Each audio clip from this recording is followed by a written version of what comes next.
नमस्कार, new India live देख रहे हैं आप और आपके साथ मैं हूं आर्या झा। रुक करते हैं इस वक्त की तमाम बड़ी खबरों की ओर। मध्य प्रदेश में विधानसभा चुनाव की तारीख का ऐलान के बाद बीजेपी के बड़े नेताओं का मध्य प्रदेश में आने का सिलसिला शुरू हो गया है। इस बीच प्रधानमंत्री नरेंद्र मोदी एक बार फिर मध्य प्रदेश के दौरे पर आ रहे हैं। पीएम मोदी के दौरे को लेकर बीजेपी ने तैयारियां शुरू कर दी है। बता दें कि पीएम नरेंद्र मोदी का महज 19 दिन के भीतर ये ग्वालियर का दूसरा दौरा है। 21 अक्टूबर को प्रधानमंत्री नरेंद्र मोदी मध्य प्रदेश के ग्वालियर के दौरे पर रहने वाले हैं। इसको लेकर भारतीय जनता पार्टी ने तैयारियां शुरू कर दी है। हालांकि पीएम नरेंद्र मोदी का ये दौरा केंद्रीय नागरिक उड्डयन मंत्री ज्योतिरादित्य सिंधिया के निजी आमंत्रण पर हो रहा है। सूत्रों के अनुसार प्रधानमंत्री 21 अक्टूबर को सिंधिया परिवार द्वारा संचालित सिंधिया स्कूल फोर्ट के स्थापना दिवस समारोह में शिरकत करेंगे। दरअसल ग्वालियर किले पर स्थित सिंधिया स्कूल इस वर्ष अपनी स्थापना की 125वीं वर्षगांठ मना रहा है। बता दें कि सिंधिया स्कूल की स्थापना स्वतंत्रता पूर्व सिंधिया शासकों ने अपने अधीन राजाओं और सामंतों के बच्चों को अंग्रेजी शिक्षा देने के लिए की थी। इस साल इसकी स्थापना के 125 साल पूरे हो रहे हैं। वहीं स्थापना दिवस को लेकर 2 दिवसीय समारोह आयोजित हो रहा है। ये समारोह 21 और 22 अक्टूबर को आयोजित हो रहा है। इसमें बतौर मुख्य अतिथि प्रधानमंत्री नरेंद्र मोदी को स्वयं सिंधिया ने आमंत्रण किया है। हालांकि पीएम के दौरे को लेकर ऑफिशियल जानकारी नहीं आई है, लेकिन सूत्रों का कहना है कि इसके लिए पीएमओ से संकेत दे दिया गया है और जिसके बाद पुलिस प्रशासन तैयारी में जुट गई है।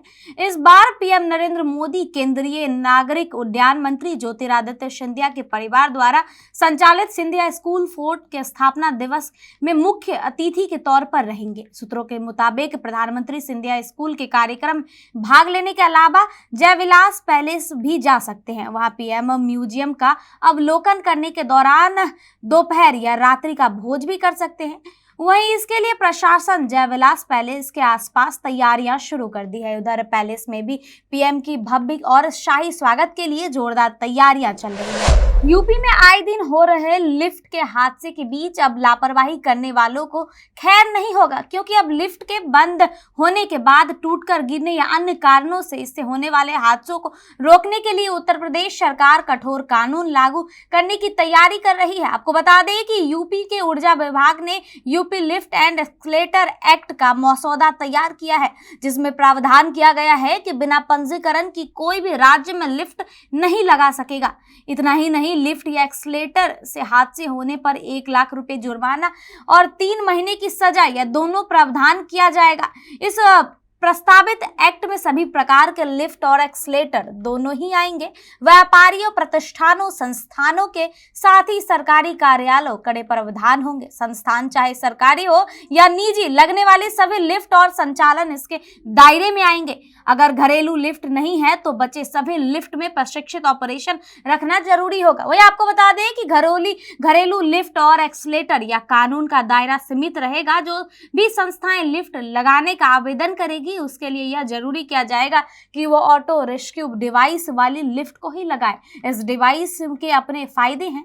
इससे अचानक बिजली जाने या कोई अन्य तकनीकी खराबी आने पर लिफ्ट बीच में न अटक कर बीच में किसी फ्लोर पर रुक जाती है और उसका दरवाजा खुल जाता है। इतना ही नहीं, इसके साथ ही मसौदे में लिफ्ट मालिक या संस्था द्वारा लिफ्ट का थर्ड पार्टी बीमा भी कराना शामिल है, जिसमें कई हादसे होने पर पीड़ित पक्ष को मुआवजा दिलाया जा सके। लखनऊ में मंगलवार लिफ्ट एक्ट को प्रस्तावित मसौदे पर प्रस्तुतिकरण अपर पुलिस सचिव ऊर्जा महेश कुमार गुप्ता की उपस्थिति में मौजूद सचिव दुर्गाशंकर मिश्रा के सामने किया गया। प्रस्तावित अधिनियम को जल्द ही कैबिनेट में मंजूरी के लिए भेजा जाएगा। इसके बाद विधानमंडल के शीतकालीन सत्र के दौरान इस पेश करने की तैयारी की जा रही है।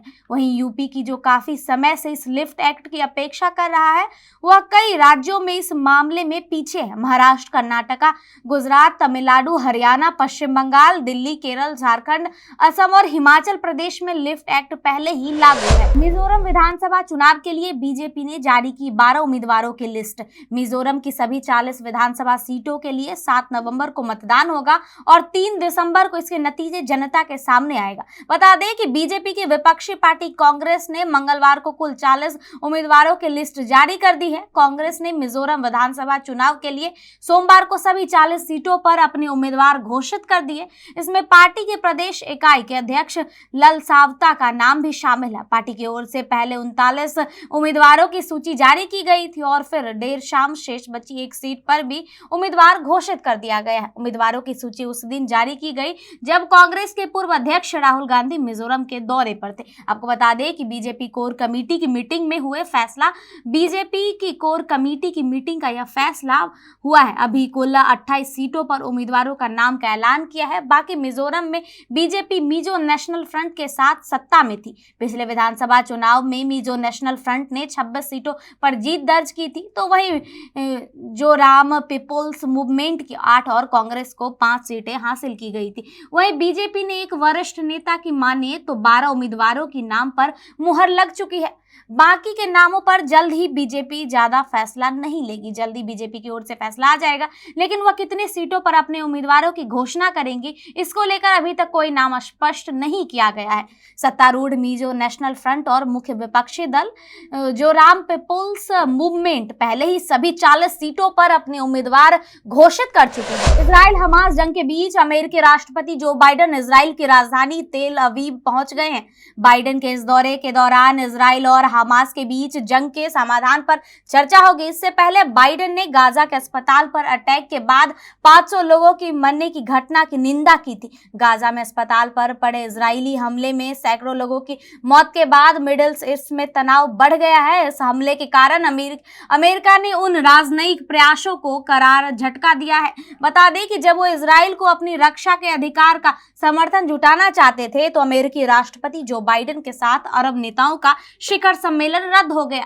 वे जॉर्डन की राजधानी अम्मान में अरब नेताओं के साथ शिखर सम्मेलन करने वाले थे।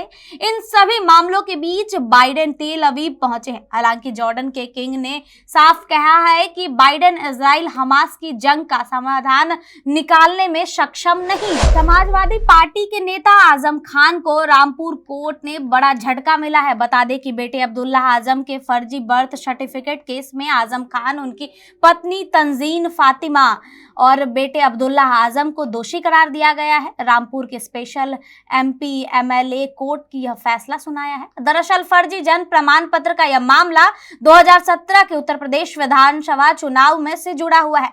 आजम खान के बेटे अब्दुल्ला आजम के रामपुर की स्वार विधानसभा सीट पर समाजवादी पार्टी की टीम पर चुनाव लड़ा था। इस चुनाव में अब्दुल्ला आजम की जीत भी हुई थी, लेकिन उनके प्रतिद्वंदी नवाब काजिम अली ने हाईकोर्ट में याचिका दायर की थी। बता दें कि काजिम ने आरोप लगाया कि अब्दुल्ला आजम को चुनाव लड़ने के लिए जो नामांकन भरे हैं उसमें उम्र छिपाई गई है, वो चुनाव लड़ने के लिए योग्य नहीं है। शैक्षणिक प्रमाण पत्र में अब्दुल्ला का डेट ऑफ बर्थ 1 जनवरी 1993 है, जबकि जन्म प्रमाण पत्र के आधार पर उनका जन्म 30 दिसंबर 1990 को बताया गया है। यह मामला हाई कोर्ट पहुंचने के बाद जब इस पर सुनवाई शुरू हुई, तब अब्दुल्ला की तरफ से पेश किए गए जन्म प्रमाण पत्र को फर्जी बताया गया था। वहीं इसके बाद स्वार सीट से उसका चुनाव रद्द कर दिया गया। प्रधानमंत्री नरेंद्र मोदी की अध्यक्षता में केंद्रीय मंत्रिमंडल आज सरकारी कर्मचारी और पेंशन भोगियों को दिवाली गिफ्ट दे सकते हैं। उनके महंगाई भत्ते में 4% की बढ़ोतरी को मंजूरी मिल सकती है। मोदी सरकार केंद्रीय कर्मचारी और पेंशन धारकों की महंगाई भत्ते को मौजूदा 42% से बढ़ाकर 46% कर सकती है। रेलवे भी अपने कर्मचारी के महंगाई भत्ते में वृद्धि कर सकता है। इस साल मार्च में केंद्रीय मंत्रिमंडल ने 47.58 लाख सरकारी कर्मचारियों और 69.76 लाख पेंशनधारियों को लाभ पहुंचाने के लिए महंगाई भत्ता और महंगाई राहत को 4% बढ़ाकर 42% कर दिया गया था। यह बढ़ोतरी 1 जनवरी 2023 से प्रभावी शुरू हुई। तब केंद्रीय सूचना प्रसारण मंत्री अनुराग ठाकुर ने सरकार के फैसले के बारे में बताते हुए कहा था कि इससे राजस्व पर प्रति वर्ष 12,815.60 करोड़ रुपए का अतिरिक्त भार पड़ेगा। महंगाई भत्ता सरकार द्वारा सार्वजनिक क्षेत्र में कर्मचारी को प्रदान किया जाने वाले जीवन यापन समायोजित भत्ता का है, जबकि महंगाई राहत भी डीए के ही समान होता है, जो केंद्र सरकार के पेंशन भोगियों को लाभ पहुंचाता है।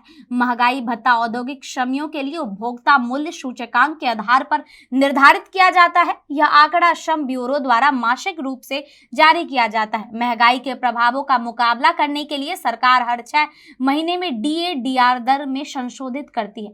जिनका न्यूनतम मूल्य वेतन 18,000 रुपए है, उनके लिए मौजूदा 42% डीए 7560 रुपए की मासिक वेतन वृद्धि प्रदान करता है। अगर डीए 4% बढ़ाकर 46% कर दिया जाता है तो मासिक बढ़ोतरी 8280 रुपए हो जाती है, यानी 18,000 बेसिक पे वाले केंद्रीय कर्मचारी 720 रुपए महीने और 8640 रुपए वार्षिक वेतन वृद्धि की उम्मीद कर सकते हैं। सीतापुर थाना रामकोट के अंतर्गत एक गांव में अपनी ही बेटी की हत्या करने वाले पिता और पुत्र को गिरफ्तार कर लिया गया है। पुलिस अधीक्षक सीतापुर द्वारा जनपद में अपराध की रोकथाम और नियंत्रण, अपराधियों के विरुद्ध कठोरतम कार्रवाई हेतु गिरफ्तार हेतु निर्देशन किया गया है। आपको बता दें कि जिस पर अपर पुलिस अधीक्षक उत्तरी प्रकाश कुमार ने निकट पर्यवेक्षक और क्षेत्राधिकारी नगर सुशील कुमार सिंह के नेतृत्व थाना रामकोट पुलिस टीम द्वारा 15 अक्टूबर को थाना क्षेत्र अंतर्गत ग्राम रामनगर और अपनी पुत्री शबाना के पिता द्वारा हत्या कर दी गई थी। आज रामनगर थाना रामकोट सीतापुर को नवीन चौक के पास से गिरफ्तार कर लिया गया है। आपको बता दें कि घटना में प्रयुक्त एक बोलेनो कार यूपी 34 BK 455 बरामद किया गया। अभियुक्त अपनी पुत्री शबाना को पारिवारिक विवाद हुआ था, वही पारिवारिक की मर्जी के खिलाफ अवैध प्रेम प्रसंग के कारण हत्या की कर दी और घटना के स्वीकार कर लिया है। उत्तर प्रदेश के मुख्यमंत्री योगी आदित्यनाथ 21 अक्टूबर को दीपोत्सव भगवान रामलला के प्राण प्रतिष्ठा समारोह की तैयारी को लेकर अधिकारियों के साथ समीक्षा बैठक करेंगे। अयोध्या के मंडलायुक्त गौरव दयाल के यहाँ यह जानकारी देते हुए बताया कि उत्तर प्रदेश के मुख्यमंत्री योगी आदित्यनाथ शनिवार को यानी 21 अक्टूबर को दीपोत्सव भगवान रामलला के प्राण प्रतिष्ठा तैयारी को लेकर अधिकारियों के साथ समीक्षा बैठक करेंगे। सूत्रों से मिली जानकारी के अनुसार बता दें कि मुख्यमंत्री की बैठक 2 दिवसीय होगी। मुख्यमंत्री 11 नवंबर को आयोजित दीपोत्सव और 22 जनवरी 2024 को आयोजित भगवान रामलला के प्राण प्रतिष्ठा तैयारी को लेकर अधिकारियों के साथ समीक्षा बैठक करेंगे। इसके साथ ही अयोध्या में चल रही विकास कार्यों की प्रगति की जानकारी भी लेंगे। इसके अलावा 21 अक्टूबर को देर शाम अयोध्या में चल रहे विकास कार्यों का मुख्यमंत्री स्थलीय निरीक्षण भी करेंगे और रात्रि विश्राम अयोध्या में ही करेंगे। अगले दिन 22 अक्टूबर को मुख्यमंत्री सुबह संत धर्माचार्यों से मुलाकात करने के बाद वापस लखनऊ लौट जाएंगे। 11 नवंबर को दीपोत्सव का कार्यक्रम संपन्न होना है, जिसकी तैयारी डॉक्टर राम मनोहर लोहिया अवध विश्वविद्यालय के कुलपति प्रोफेसर प्रतिभा गोयल द्वारा की जा रही है। इस दीपोत्सव में 24 लाख दिए जलाए जाएंगे। अगले वर्ष 22 जनवरी को श्री राम जन्मभूमि पर बन रहे भव्य मंदिर में भगवान रामलला के प्राण प्रतिष्ठा समारोह का आयोजन किया जाएगा, जिसमें प्रधानमंत्री नरेंद्र मोदी शामिल होंगे। इसके लिए राष्ट्रपति द्रौपदी मुर्मू को भी प्राण प्रतिष्ठा समारोह में आमंत्रित किया जाएगा। बता दें कि देश विदेश के नामचीन लोग प्राण प्रतिष्ठा समारोह में शिरकत करेंगे। आपको बता दें कि श्री राम जन्मभूमि तीर्थ क्षेत्र ट्रस्ट के महासचिव चंपत राय ने हालांकि प्रोटोकॉलधारी नेताओं अधिकारियों को अयोध्या आने से बचने के लिए कहा है, क्योंकि अयोध्या में उस दिन भारी भीड़ होगी, इसलिए शायद जिला प्रशासन उनके प्रोटोकॉल न दे पाए। ट्रस्ट की सलाह दी है कि प्रोटोकॉल कालधारी 22 जनवरी को अयोध्या आने से बचे। इसके साथ ही ट्रस्ट ने देश के आम जनता को 26 जनवरी के बाद भव्य नए मंदिर में भगवान रामलला के दर्शन के लिए आमंत्रित। अभी के लिए बस इतना ही। ऐसे ही तमाम जानकारियों के लिए देखते रहे न्यू इंडिया लाइव।